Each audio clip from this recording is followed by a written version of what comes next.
Kondapalli Vijayawada railway మార్గం అభివృద్ధి దిశగా కీలక అడుగు పడింది. రైల్వే ట్రాక్ వెంట డ్రైన్ల సమస్యలను పరిష్కరించేందుకు ఎంపీ కేశినేని శివనాథ్ రైల్వే అధికారులతో కలిసి జాయింట్ ఇన్స్పెక్షన్ నిర్వహించారు.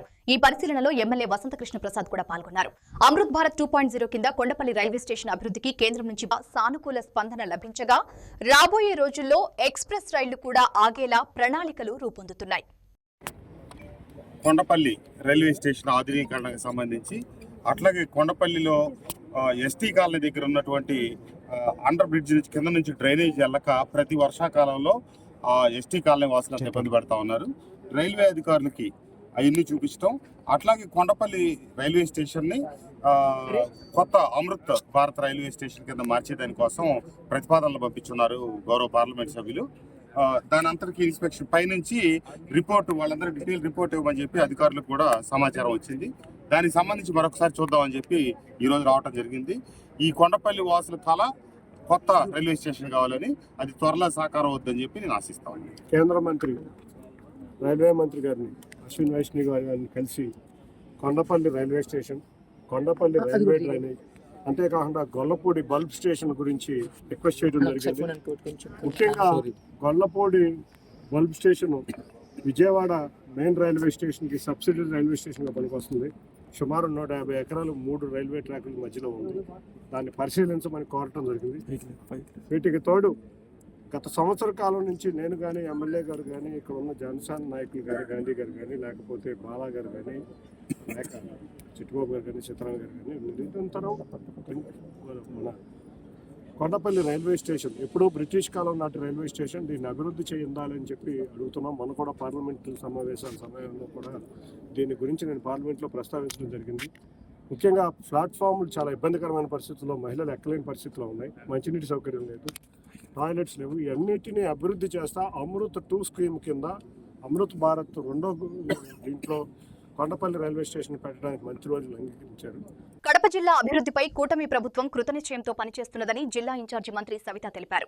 రాయలసీమ ఎత్తిపోతల పథకం, పోలవరం, బనకచర్ల సాగునీటి ప్రాజెక్టుల పూర్తి, స్టార్టప్ల ప్రోత్సాహం, స్మార్ట్ కిచెన్ల ద్వారా నాణ్యమైన మధ్యాహ్న భోజనం అందించడం వంటి కార్యకలాపాలపై కడప కలెక్టరేట్లో డీఆర్సీ సమావేశంలో చర్చ జరిగింది. జిల్లా కలెక్టర్ చెరుకూరి, ప్రభుత్వ విప్ మాధవిరెడ్డి, ఎంపీ అవినాష్ రెడ్డి, ఎమ్మెల్యేలు, ఎంఎస్సీలు, చైర్మన్లు, కార్పొరేషన్ డైరెక్టర్లు, ప్రజాప్రతినిధులు సమావేశంలో పాల్గొన్నారు.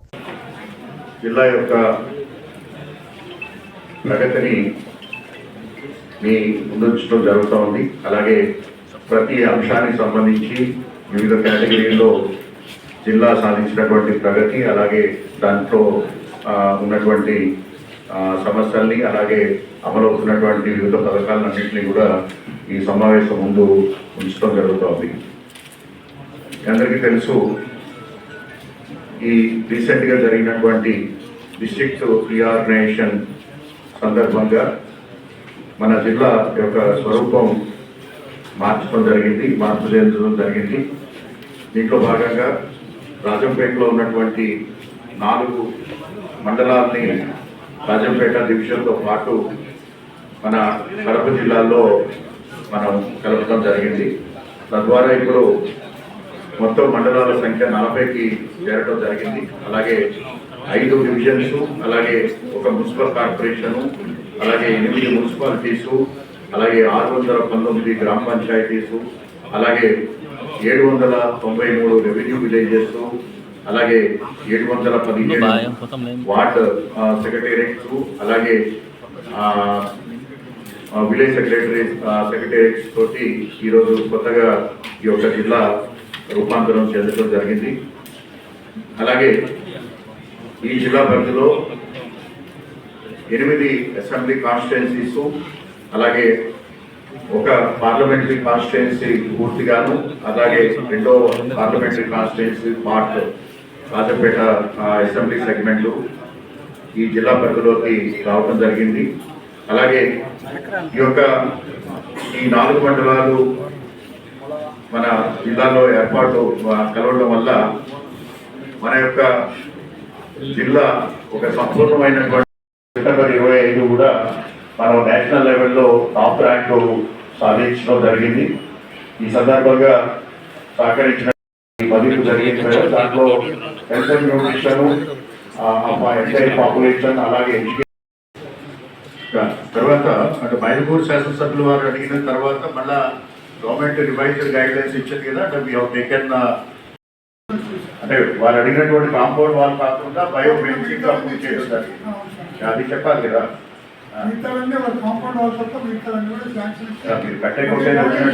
మీరు కట్టకపోతే పరిష్కారం చేసుకోమని సుప్రీంకోర్టు ఒకటి ఇచ్చింది. దాని విషయంలో ఎప్పటికప్పుడు మా ప్రభుత్వం అలర్ట్గా ఉంటుంది. మన ఇరిగేషన్ మంత్రి ఎప్పటికప్పుడు తగిన పరిస్థితుల్లో రిప్రజెంట్ చేయడం జరుగుతూ ఉంది. కాబట్టి ఎప్పుడు కూడా మీరు రాయలసీమను నెగ్లెక్ట్ చేసే పరిస్థితి లేదు. పూర్తిగా ఒక డ్రాప్ ప్రతి చుక్కను కూడా ఆంధ్రప్రదేశ్కు తీసుకొని వచ్చే దాంట్లో మా ముఖ్యమంత్రి ఎప్పుడూ దాని మీద నిరంతరం కృషి చేస్తూ ఉన్నారు. ఒక పక్క తెలంగాణ ప్రభుత్వం పర్మిషన్ ఉంటేనే ప్రాజెక్టు పెడతా ఉన్నారా?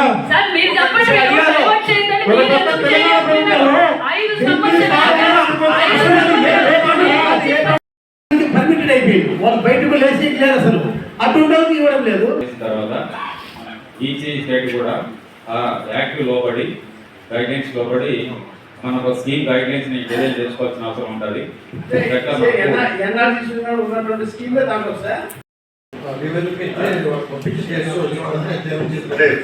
అయితే కొన్ని సందర్భాలు ఏంటంటే వాళ్ళు అవాయిడ్ చేస్తున్నారు, అటెండ్ అవడానికి అవాయిడ్ చేస్తున్నారు. జాతీయ రహదారుల భద్రతా వారోత్సవాల సందర్భంగా జిల్లాలో విస్తృత స్థాయిలో అవగాహన కార్యక్రమాలు కొనసాగుతున్నాయి. ఈ సందర్భంగా నిర్వహించిన భద్రతా ర్యాలీని జిల్లా కలెక్టర్ ఏ శ్యాంప్రసాద్, ఎస్పీ ఎస్ సతీష్ కుమార్ ఆధ్వర్యంలో ఎంపీ బీకే పార్థసారథి జెండా ఊపి ప్రారంభించారు. హెల్మెట్ ధరించడం ప్రాణరక్షణకు తొలి అడుగు అంటూ ప్రతి ద్విచక్ర వాహనదారుడు తప్పనిసరిగా హెల్మెట్ ధరించాలంటూ ర్యాలీలో పాల్గొన్న వారు నినాదాలు చేశారు. ప్రమాదాల సమయంలో తలగాయాల నుంచి రక్షణ కల్పించేది ఒక్క హెల్మెట్ మాత్రమేనని ఎంపీ బీకే పార్థసారథి స్పష్టం చేశారు. డ్రైవర్ మాత్రమే కాదు, వెనుక కూర్చునే ప్రయాణికుడికి హెల్మెట్ తప్పనిసరిని సూచించారు.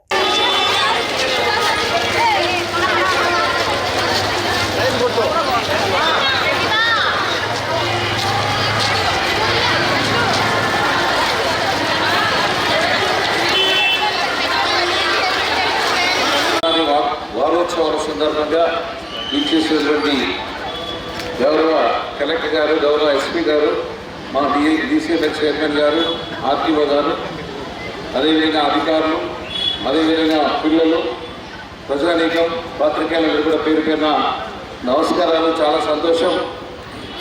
ఈరోజు రహదారుల మీద జరుగుతున్నటువంటి యాక్సిడెంట్ గురించి మనందరూ కూడా తెలుసు.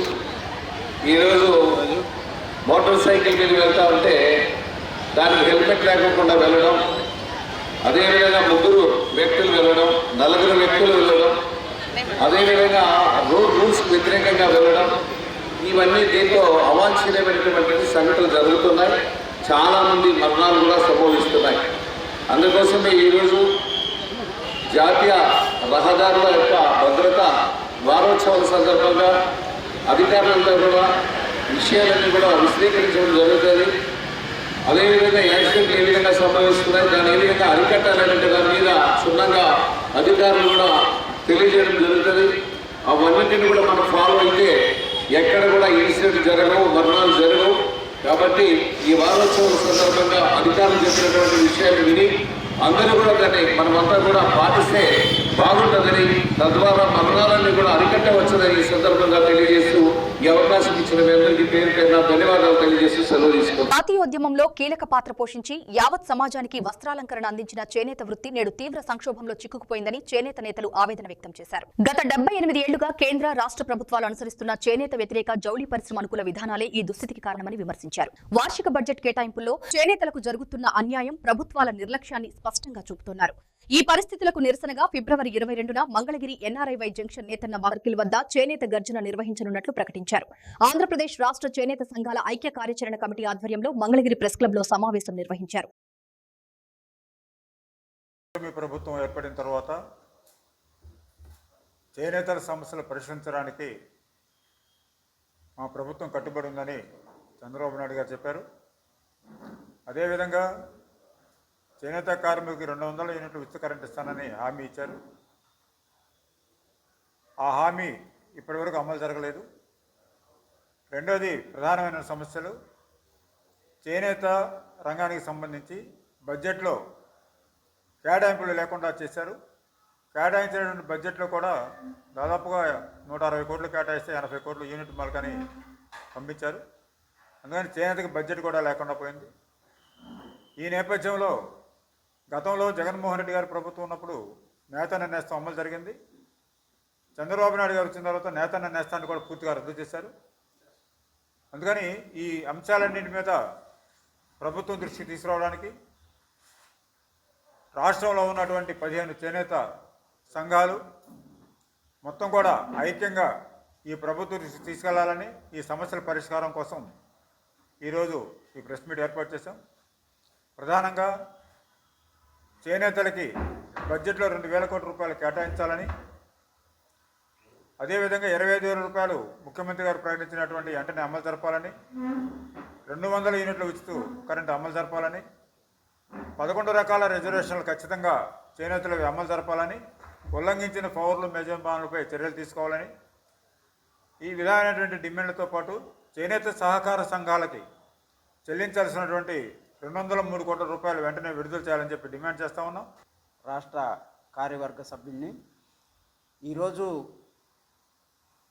లోకేష్ గారు ఎన్నికల ముందు ఇచ్చిన హామీల్ని పూర్తిగా అమలు చేయాలనేది. ఇచ్చిన హామీలు ఇప్పటికీ 2 సంవత్సరాలు అవస్తుంది, ఇప్పటివరకు అమలు చేయలేదు. 200 యూనిట్లు ఇవ్వలేదు. అలానే మొన్న చేనేత దినోత్సవం రోజు ముఖ్యమంత్రి గారు నారా చంద్రబాబు గారు 25,000 ఇస్తామన్నారు, అవి కూడా ఇవ్వలేదు. ఈ అన్నింటినీ ప్రభుత్వం ఇచ్చిన హామీలు. ప్రభుత్వం నూలు మిల్లులు పెట్టుకోవడానికి భారతదేశంలో భారతదేశంలో ఉన్న యాంకీ యార్ను శిల్పలు తయారు చేసేదాన్ని 40% చేనేత రంగానికి ఇవ్వాలనేది డిమాండు, అంటే రాజ్యాంగంలో ఉంది. ఈ రాజ్యాంగాన్ని ఉల్లంఘించి ఈరోజు కోన్ల రూపంలో పౌర్లు మొగ్గాలకి ఎక్కువగా తయారు చేస్తుంది. ఆ ముడి పరిశ్రమకి రా మెటీరియల్ లేకుండా చేస్తుంది. దాన్ని కూడా ఉత్పత్తి అయిన రేటుకే చేనేత మగ్గాలకి అందించాలి. అలానే కోన్ల రూపంలో చేసేదాన్ని పూర్తిగా రంగులు రసాయనాలు రద్దు చేయాలి. అలానే చేనేత బట్టని ప్రభుత్వం ఉద్యోగులు ఎవరైతే ఉండారో, ప్రభుత్వం ఎంఆర్ఓ కానీ కలెక్టర్లు కానీ మొత్తం గవర్నమెంట్ హాస్పిటల్లో ఉండేవాళ్ళు కానీ సంవత్సరానికి ఒక 20,000 25,000 బట్ట కొనుగోలు చేసే జీవో చేస్తే చేనేత పరిశ్రమ వ్యవసాయం తర్వాత రెండోదని చెప్తున్నారు. ఆ రెండో దానికి మార్కెట్ పోటీ లేకుండా ఇక్కడే మార్కెట్లోనే తయారు చేసి జీవించే హక్కు కోసం ఈ చేనేత ఉద్యమం మొదలుపెట్టాము. చేనేత జీవించే హక్కు, మనకి పని కల్పిస్తామని చెప్తున్నా పని కల్పించట్లేదు. ఈ జీవించే హక్కు కోసమే ఈరోజు మహాగర్జన, ఈ పరిశ్రమ మనుగడ కోసం పెద్ద ఎత్తున ప్రజలు పాల్గొవాల్సిన 22వ తారీఖు జరిగే మహాగర్జనకి ప్రజలందరూ రావాలి. ప్రింట్ మీడియా కూడా మీరందరూ మాకు సహకారం ఇస్తారని విజ్ఞప్తి చేస్తూ ముగిస్తున్నాను. చేనేత కాంగ్రెస్ కూడా ప్రతినిధిగా ఉన్నాను. అయితే ఈ దేశంలో జరుగుతున్నటువంటి పరిస్థితులు మనం 2014 బీజేపీ అధికారంలో వచ్చిన దగ్గర నుండి కూడా గమనిస్తే, ఎన్నికల ముందు బీజేపీ ప్రభుత్వం వారు చెప్పినటువంటి పరిస్థితి, ఈ దేశంలో చేనేత పరిశ్రమకి ప్రతి సంవత్సరం కూడా బడ్జెట్లో 5,000 కోట్ల రూపాయలు కేటాయిస్తూ ఉన్నారు.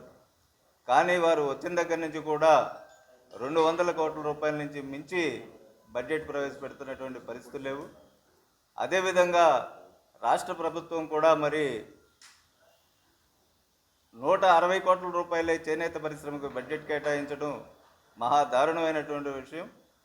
అదే సందర్భంలో మరి ఈ రాష్ట్ర ప్రభుత్వం ఎన్నికల ముందు ఇచ్చినటువంటి వాగ్దానాలని ఎన్నికలు అయిపోయిన తర్వాత మొన్న ఆగస్టు 7వ తేదీన మన రాష్ట్ర ముఖ్యమంత్రి చేనేత కార్మికులకు సంవత్సరానికి 25,000 రూపాయలు ఇస్తామని చెప్పన్నారు.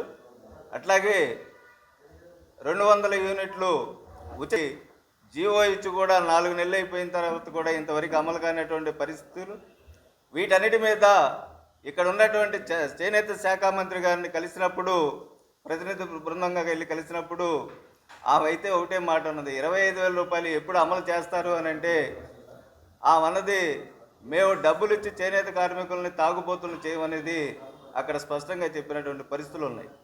అయితే వీటన్నిటిని బేరీజ్ వేసుకొని రేపు వచ్చే నెల 22వ తేదీన ఆంధ్రప్రదేశ్ చేనేత ఐక్య కార్యాచరణ సమితి ద్వారా మన డిమాండ్లన్నీ కూడా, అట్లాగే ప్రభుత్వం మనకు అమలు చేస్తానన్నటువంటి వారు చెప్పినవి అమలు చేయమని చెప్పేటటువంటి నినాదంతో ఫిబ్రవరి 22వ తేదీన గర్జన కార్యక్రమం మంగళగిరిలోనే చేయటం జరుగుతుంది. దీనికి చేనేత కార్మికులు, అట్లాగే సొసైటీ ప్రతినిధులు, అట్లాగే వస్త్ర ఉత్పత్తిదారులు కూడా ఈ కార్యక్రమంలో పాల్గొని ఈ మహాగర్జనని జయప్రదం చేయవలసిందిగా కోరుతున్నాం. ఇక్కడ ఉన్నటువంటి చేనేత మీద పన్ను వేశారు, వృత్తి పన్ను వేస్తే ఇది కట్టలేమని చెప్పని ఇక్కడి నుంచి బందరు, పెడన, కప్పలతోటి అటువైపు వలస వెళ్ళిన పరిస్థితి చూస్తే ఆ తర్వాత వచ్చినటువంటి ఆ రాజు ఇక్కడికి వచ్చి ఊరు మొత్తం ఖాళీ అయితే ఏమిటి అని చెప్పని అడిగాడు. అంటే మీరు పన్ను వేశారు అందుకని జనం మొత్తం వెళ్ళిపోయారంటే ఆ పన్నును రద్దు చేస్తున్నామని చెప్పని ఆ శాసనం వేశారు. అంటే పన్ను వేస్తే చేనేత కార్మికులు ఇబ్బంది పడతారు, చేనేత పరిశ్రమ ఇబ్బంది పడుతున్నారని చెప్పని తెలియజేయడం జరిగింది. మరి అటువంటి రాజుల కాలంలోనే ఆ పరిస్థితి ఉంటే ఆర్టికల్ 43లో గ్రామీణ కుటీర పరిశ్రమల జాబితాలో చేర్చినటువంటి ఈ చేనేతను కేంద్ర ప్రభుత్వం నరేంద్ర మోడీ గారు వచ్చిన తర్వాత ఈ చేనేత పైన జిఎస్టీ వేశారు. ఖచ్చితంగా ఈ జిఎస్టీ తీసేయాలని చెప్పని ప్రధాన డిమాండ్. ఈ జిఎస్టీ ఒకటి భాగం అయితే పరిశ్రమ మాస్టర్ వేవర్లో ఈ రోజున నేర్పించాలంటే నేర్పించలేని పరిస్థితిలో ఉన్నారు. ఎందుకు అనంటే 2020లో పట్టు 3,000 రూపాయలు ఉంటే ఈ రోజున 7,000 రూపాయలు అయింది. అలాగనే నూలుకు సంబంధించినటువంటి పరిస్థితి కూడా అదే రకంగా రూపాయికి పెరిగిన పరిస్థితి ఉంది. అలాగనే జరీ గుజరాత్, సూరత్ నుంచి వచ్చేటటువంటి జరీ రూపాయికి పెరిగిపోతే ఇక్కడ ఉన్నటువంటి మాస్టర్లు నేర్పించలేని పరిస్థితి వచ్చింది. మరో ప్రక్కన పవర్లూమ్ వస్త్రాలు దీనికి పోటీగా తీసుకొచ్చి చేనేతను ధ్వంసం చేయడానికి ప్రయత్నం చేస్తూ ఉన్నాయి. ఇది ఒక భాగం అయితే చేనేత సహకార సంఘాలకు రావాల్సినటువంటి బకాయిలు మా దగ్గర ఆల్రెడీ ఆట కూడా ఉంది.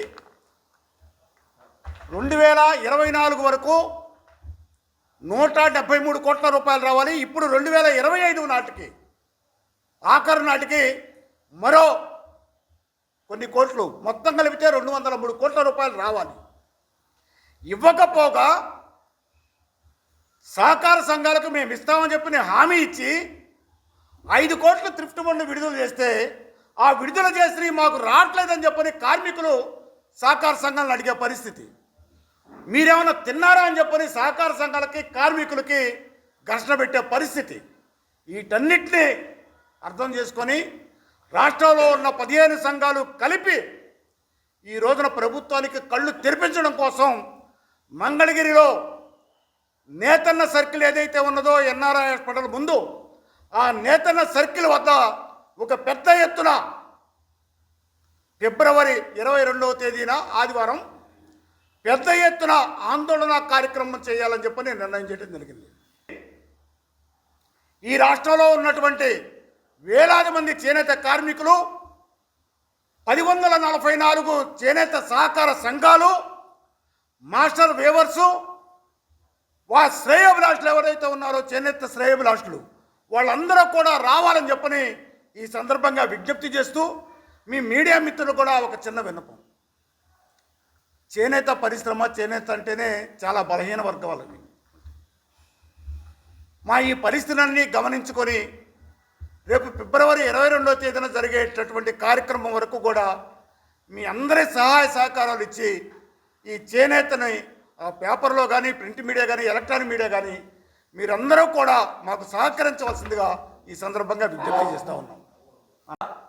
ఏదైతే కష్టాలు ఉన్నాయో, చేనేత సమస్యలు ఏదైతే ఉన్నాయో పరిష్కారం అవుతాయని చెప్పి అందరం కూడా విశ్వసించి రాష్ట్రంలో ఉన్న చేనేత సంఘాలన్నీ కలిపి ఆంధ్రప్రదేశ్ రాష్ట్ర చేనేత సంఘాల ఐక్య కార్యాచరణ కమిటీని ఒకటి ఏర్పాటు చేయడం జరిగింది. గత 4వ తారీఖున రౌండ్ టేబుల్ సమావేశం కూడా విజయవాడలో నిర్వహించడం జరిగింది. వాస్తవంగా ఆ రౌండ్ టేబుల్ సమావేశంలో 23వ తారీఖున ఫిబ్రవరి 23వ తారీఖు 2026 సంవత్సరం మరి ఈ సంవత్సరంలో చేద్దామని అనుకున్నప్పటికీ కూడా 23వ తారీఖున ఇంటర్మీడియట్ మొదటి సంవత్సరం పరీక్షలు ప్రారంభమవుతున్న కారణంగా విద్యార్థులకి మన ఈ కార్యక్రమం ద్వారా ఇబ్బంది కలగకూడదన్న ఆలోచించి 22వ తారీఖు ముందుకి మార్చుకోవడం జరిగింది. నేను ప్రభుత్వానికి ఒకటి చెప్తా ఉన్నాం ఈ సంఘాలన్నిటి తరపున, చేనేత పరిశ్రమ అనేది అనేక కష్ట నష్టాలతో కూరుకుపోయి చేనేత కార్మికులు ఆత్మహత్యలు చేసుకుంటా ఉన్నారు. 3 రోజుల కిందట ధర్మవరంలో కూడా ఒక చేనేత కార్మికుడు మగ్గానికి ఉరివేసుకుని బలైపోయిన పరిస్థితి. కానీ ఈ ప్రభుత్వం స్పందించట్లేదు. చేనేత పరిశ్రమ పీక తెగి రక్తం కారుతూ ఉంటే, రక్షించమని ప్రాధేయపడతా ఉంటే, ఆ రక్తం కారుతున్న పీక వెంక చూస్తూ వీళ్ళు సానుభూతి మాటలు చెప్తా ఉన్నారు తప్పితే ఏం చేస్తే ఆ చేనేత పరిశ్రమ బతుకుద్దన్న ఆలోచన ఈ ప్రభుత్వానికి లేకపోవడం అనేది చాలా దురదృష్టకరమైన విషయం.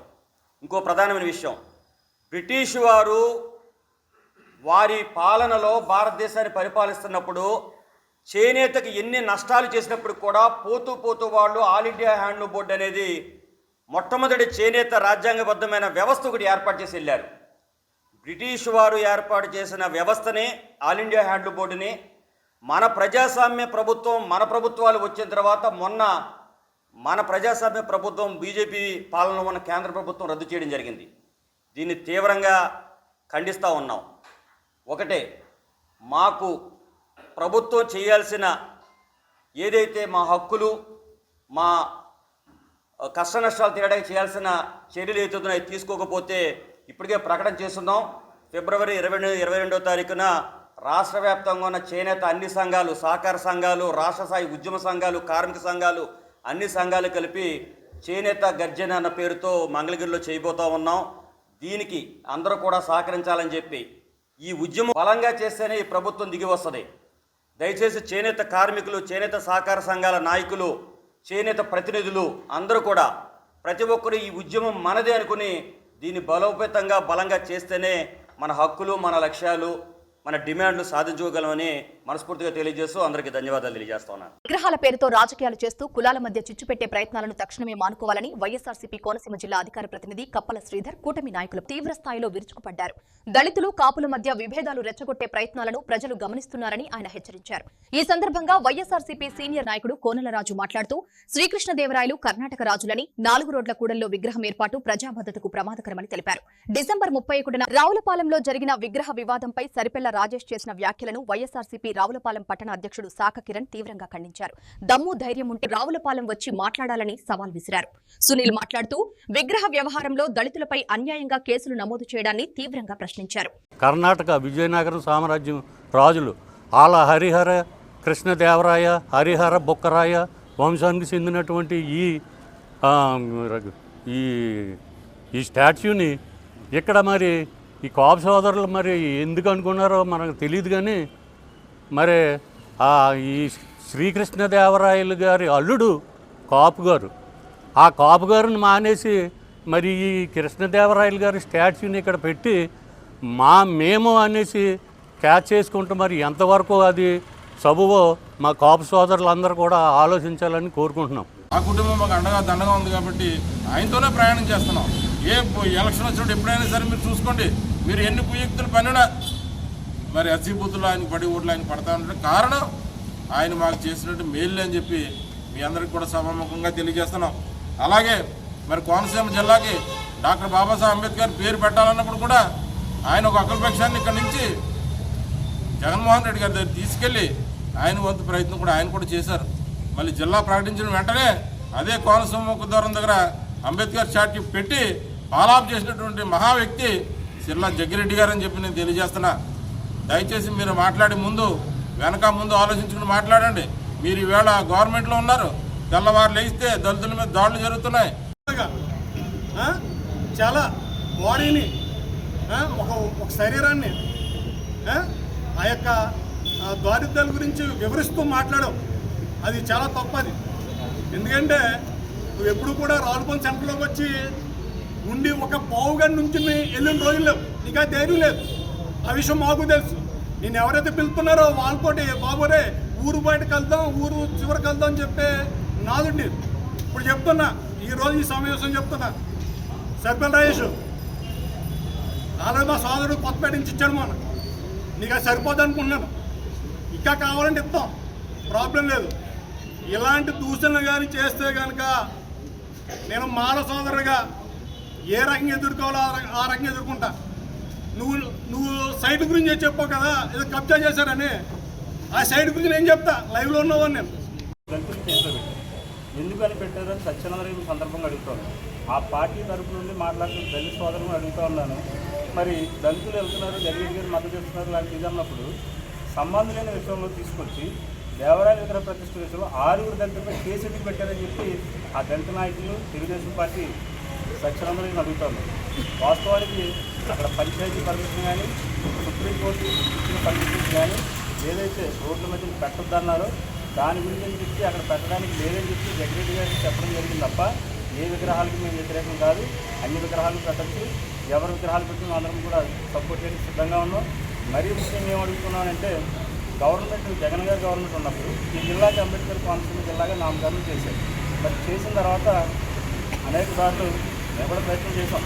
అయితే చేసిన తర్వాత ఈ ప్రయత్నంలో ఎలక్షన్ రావడం మేము ఓడిపోవడం జరిగింది. అందుకని మాకు విరమించుకున్నప్పటికీ దయచేసి సత్యానందరావు గారిని కానీ ఆయన వెనకాల నుండి ప్రజల బృందాన్ని దళిత బృందాన్ని నేను అడుగుతా ఉన్నాను. శ్రీ స్వామి వివేకానంద జయంతి ఉత్సవాలను పురస్కరించుకుని అమలాపురంలోని విద్యానిధి కళాశాలలో ఘనంగా యువజన దినోత్సవ కార్యక్రమం నిర్వహించారు. 2026 యువజన దినోత్సవ క్యాలెండర్ ను పూజ్య శ్రీ సాయిదత్త నాగానంద సరస్వతి స్వామీజీ ఆవిష్కరించారు. ముఖ్య అతిథిగా పాల్గొన్న స్వామీజీ విద్యార్థులను ఉద్దేశించి స్వామి వివేకానంద బోధనలు నేటి యువతకు ఎంతగానో మార్గదర్శకమని తెలిపారు. ఇంకా ఆయన మాట్లాడుతూ ప్రతి యువకుడు ఆత్మవిశ్వాసాన్ని పెంపొందించుకోవాలని, నేర్చుకున్న విజ్ఞానాన్ని జీవితంలో ఆచరించినప్పుడే నిజమైన విజయం సాధ్యమని పేర్కొన్నారు. నేటి యువతే రేపటి దేశ భవిత అని పిలుపునిస్తూ స్వామి వివేకానంద దేశానికి చేసిన సేవలను కొనియాడారు. మంచి ముత్యాలు పాపం ఎక్కడైనా తప్పిపోయాయేమో విద్యానిధి స్కూల్కి కాలేజీకి రాకుండా, ఇంకా ఏమైనా మంచి ముత్యాలు పాపం తప్పిపోయాయేమో విద్యానిధి స్కూల్కి కాలేజీకి రాకుండా మీరు చూసి మనం అందరం ఉండాల్సింది అక్కడ కాదు విద్యానిధి స్కూల్ కాలేజీలో అని మీరు చెప్పాలి. చెప్తారు కదా. ఇప్పుడు ఎప్పుడు ఎవరు చెప్పనటువంటి కొన్ని విషయాలు మీకు చెప్తాను. ఇందులో ఎక్కడా మత ప్రస్తావన ఉండదు. మన్ని మనం ఎలా తయారు చేసుకోవాలి. వివేకానంద లాంటి ఒక మహానుభావుడు ఆయన తనని తాను ఎలా తయారు చేసుకున్నారు. ఇప్పుడు ఆయన జీవితంలో సంఘటనలు చెప్పమంటే చాలా విషయాలనే చెప్పొచ్చు. చాలా రకాలుగా మీరు విని ఉండి ఉండవచ్చు కూడా. విని ఉంటారనే భావిస్తున్నాను నేను. లేకపోయినట్లయితే ఒకసారి ఆ స్వామివారి జీవిత చరిత్రని మీరు కూడా చదవడానికి ప్రయత్నం చేయండి. అన్నింటికంటే ముందు చేయాల్సినటువంటి పని మనం చదవగలగటం. ఏ రోజు అంతో ఇంతో ఎంతో మేము చదువుతున్నామండి అనేవాళ్ళు ఏ రోజు ప్రతిరోజు అనేవాళ్ళు ఒకసారి చేయొచ్చుతారా? ప్రారంభం చెందడానికి ఒక గొప్ప అవకాశం. మరి ఇక్కడ మీ అందరికీ ఒక ఆలోచన వస్తుంటుంది, ఇది హిందువుల యొక్క విషయాలా, లేకపోతే మత ప్రచారమా, లేదా వేరే పరమతాన్ని వ్యతిరేకంగా చూడటమా అనేది. అదేమీ కాదు. భారతదేశంలో ఉన్న ప్రతి భారతీయుడు కూడా ఒకటే చెప్తున్నారండి, భగవద్గీత మత గ్రంథం కాదు అనేసి. ఎంతమంది యాక్సెప్ట్ చేస్తున్నారు అది? అందులో ఎదురుగుండా కృష్ణుడి బొమ్మ ఉంటే వెంటనే ఇది మత గ్రంథం, హిందువుల గ్రంథం అంటున్నారు. ఈవేళ ఎంటైర్ ప్రపంచం అంతా కూడా దాన్ని ప్రమాణికంగా చేసుకునే అడ్మినిస్ట్రేషన్ జరుగుతుంది ఇక్కడ. మరి అందులో ఈవేళ వివేకానంద గురించి మనం మాట్లాడటం దేనికోసం అని అంటే, మీరంతా యువకులు, మంచి వివేకానంద యువశక్తి ఎక్కడుంటే అక్కడ ప్రపంచం వస్తుంది అంటాడు. ఏ విధమైన ప్రపంచం అది? మనం ఏది కోరుకుంటుంది ఒక సద్బుద్ధితోటి మనం ఏది కోరుకుంటుంది. ఇక్కడ దత్తపీఠం, దానికి లింక్ దత్తపీఠం ఏంటి? ఇప్పుడు అంతా మీరు విద్యార్థులు, మీరు మంచి మార్కులు రావాలి, మంచి భవిష్యత్తులో మంచిగా చదువుకుని ఆ యొక్క ప్రమాణాలను బట్టి మంచి శాలరీలో ఫిక్స్ అవ్వాలంటే మీకు ఏం కావాలి? మేధస్సు కావాలి, ఇంటెలిజెన్సీ కావాలి. దానికి దత్తుడు దత్తాత్రేయుడు మేధస్సుకి దత్తాత్రేయుని పూజిస్తే మనకి జ్ఞానం బాగా పెరుగుతుంది. ఏ విధమైన జ్ఞానం? మనం ఏదనుకుంటున్నామో వేరే వక్రీకరించకుండా దాని మీద గంట కూర్చుతుంది. విద్యార్థి దశలో అది ఉండవలసింది. అది విద్యార్థి 18 years దాటిందంటే మంచి ఆలోచనలు, మంచి ఏదైనా చేతికి ముందుకు దూకేసే ఆ యొక్క వయసుని మనం దేని మీద పంపించాలి అని అంటే, తల్లిదండ్రులు, ఉపాధ్యాయులు మన నుంచి ఏ ఆశిస్తున్నారు అది ముందు కంప్లీట్ చేద్దాం. కడప జిల్లా నందలూరు మండలం ఎల్లంరాజుపల్లిలో నిర్వహించిన మీ భూమి కరు మీ హక్కు సభలో జిల్లా ఇన్ఛార్జి మంత్రి సవిత పాల్గొన్నారు. ఈ సందర్భంగా అర్హులైన రైతులకు నూతన పట్టాదారు పాస్బుక్లను మంత్రి పంపిణీ చేశారు. అనంతరం మాట్లాడిన మంత్రి సవిత గత ప్రభుత్వ పాలనపై తీవ్ర విమర్శలు గుప్పించారు. గత 5 ఏళ్లలో భూ సమస్యలు, భూ కబ్జాలు పెరిగాయని ఆరోపించారు. ఎన్నికల్లో ఇచ్చిన హామీల మేరకు సర్వే నిర్వహించి రైతులకు కొత్త పట్టాదారు పాస్బుక్లు అందిస్తున్నామని తెలిపారు. మరి జగన్మోహన్ రెడ్డి గారి పాస్బుక్ లో మన దేశం, మన రాష్ట్రం, మన గౌరవం అని ఎవరి ఫోటో ఉందండి? మన పాస్బుక్ లో మన భారతదేశ గౌరవం పెంచేలా ఎలా ఉందో ఒక్కసారి మీరు చూడండి. ఇది చంద్రబాబు నాయుడు గారికి, రంగుల రెడ్డికి తేడా అన్న విషయం కూడా మీకు అందరికీ తెలియజేస్తున్నాం.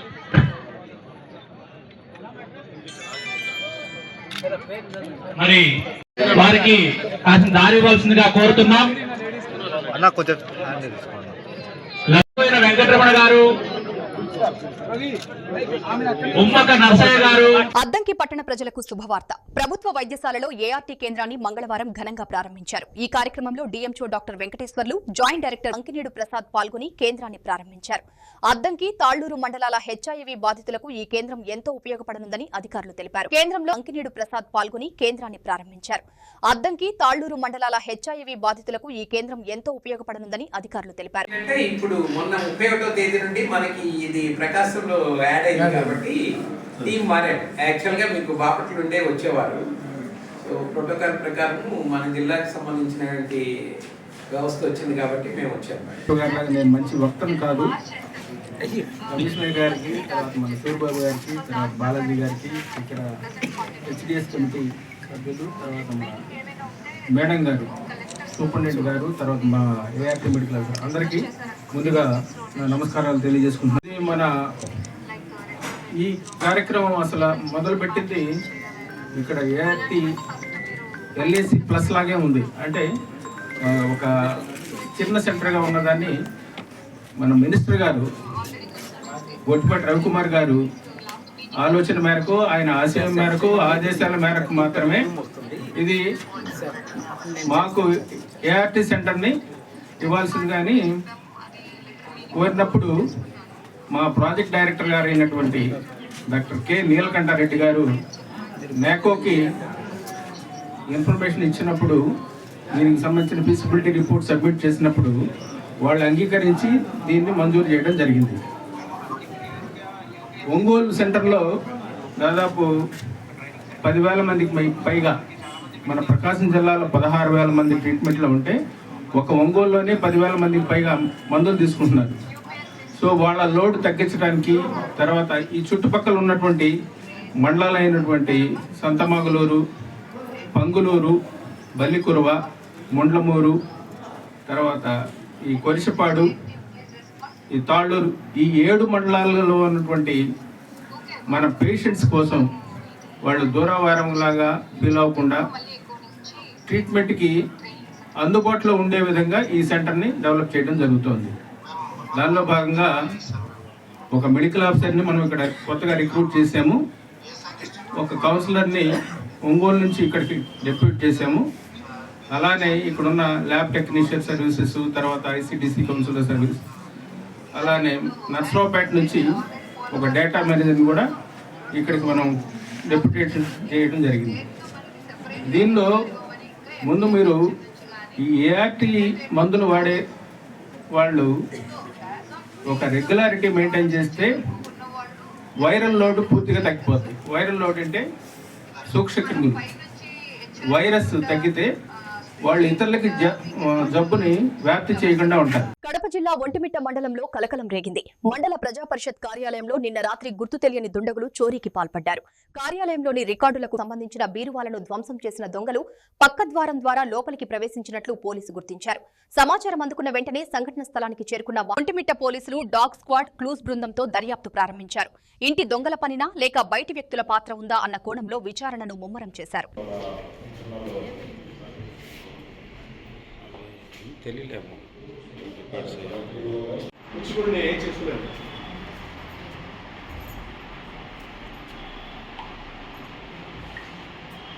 ఏం తెలుసుకున్నారో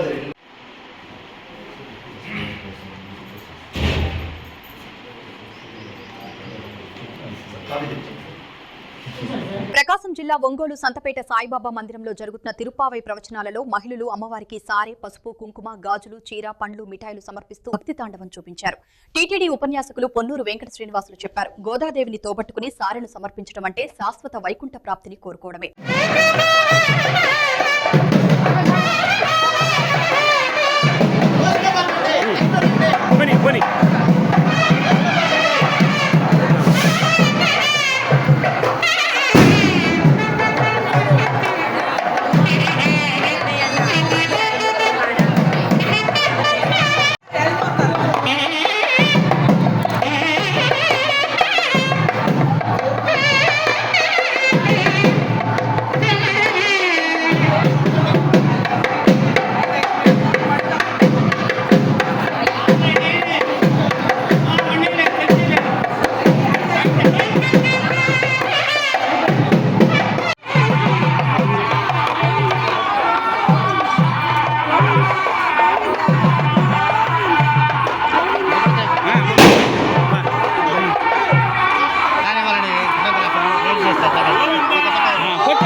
కడప అభివృద్ధిలో భాగంగా మేయర్ పాక సురేష్ మార్నింగ్ విజిట్ నిర్వహించారు. 26వ డివిజన్ పరిధిలోని మాసాపేటలో సీతారాముల ఆలయ నిర్మాణ పనులతో పాటు హిందూ శ్మశాన వాటికలను ఆయన పరిశీలించారు. దాతల సహకారం, కార్పొరేషన్ నిధులతో ఆలయ నిర్మాణ పనులు పూర్తి చేస్తామని హామీ ఇచ్చిన మేయర్ సంక్రాంతి పండుగ దృష్ట్యా శ్మశాన వాటికల్లో శుభ్రత చర్యలు చేపట్టాలని అధికారులను ఆదేశించారు.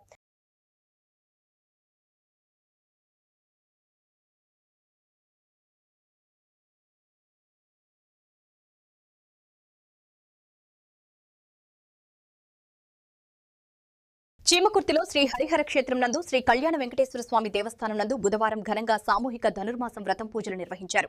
ముందుగా ఆలయ అర్చకులు శ్రీ గోదాదేవి అమ్మవారికి ప్రత్యేక పూజలు నిర్వహించారు. తదుపరి భక్తులచే సామూహిక ధనుర్మాస వ్రతములను జరిపించారు. ఈ కార్యక్రమంలో పాల్గొన్న భక్తులకి తీర్థ ప్రసాదాలు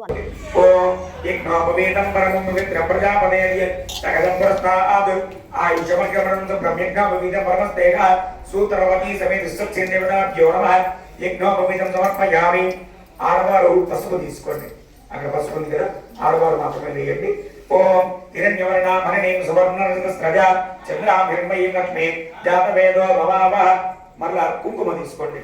తా మమావ జాతవేదో లక్ష్మీ మనవగామిని ఏభ్యాభిరణ్యమిందే యంగామత్వ పురుషానో. ఇప్పుడు గంధం తీసుకోండి. గంధద్వారాంధ్రాదరిఘ నిత్యపుష్టాంగేషిణీ ఈశ్వరీకం ధర్మభూతాన తామివోపక్మయే శ్రియం శ్రీ సమరివారాయ శ్రీమతి సత్సేంద్రవరాభ్యో నమః. హరిద్ర కుంకుమ చందనాన్ని సమర్పయామి. అక్షతం తీసుకోండి ఇద్దరు కూడా. ఓం తత్పురుషాయ విద్మహే వేత్రహస్తాయ ధీమహి తన్నస్యాన్న ప్రచోదయాత్. సూత్రవతి సమేత విశ్వక్సేంద్రవరాభ్యో నమః. అక్షతాన్ని సమర్పయామి. ఇప్పుడు పుష్పాన్ని తీసుకొని ఓం విశ్వక్సేనాయ నమః అనుకుంటూ ఒక్కొక్క పుష్పము